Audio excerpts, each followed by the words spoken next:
Winbakku Tsū Project Poseidon is Koei's follow-up to its original N64 tactical action game. Unfortunately, its subpar graphics and clunky gameplay make you wonder why a sequel was ever made to begin with.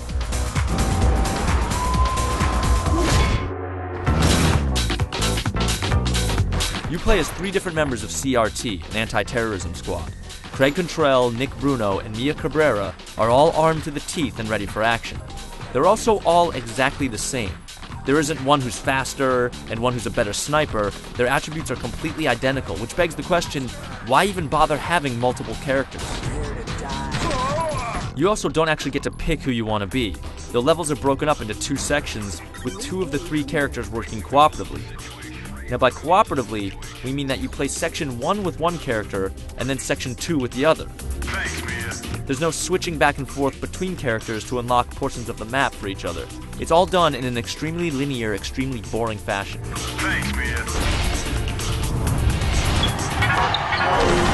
Part of the WinBack series' hook is its tactical action.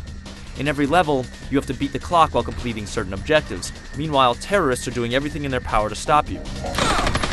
Unfortunately, because you can't actually run and shoot at the same time, you'll end up playing the entire game the same way. You run for cover, you aim at enemies, you shoot, repeat. Watch this part of the opening cinema.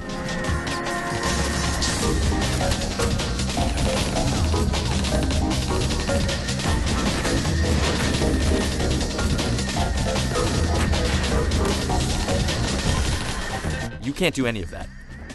This? Nope. That? Not a chance. What about this?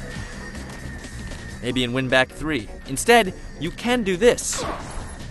And this. And this. Your enemies also appear to be psychic. When sneaking up on a grunt, no matter how quiet you are, the second you pop out from behind the wall, they're off and running. Bastard! The game can also be very unforgiving. Sometimes you'll randomly explode because you never knew a grenade was thrown at you. Other times you'll inexplicably get shot while shooting or hiding.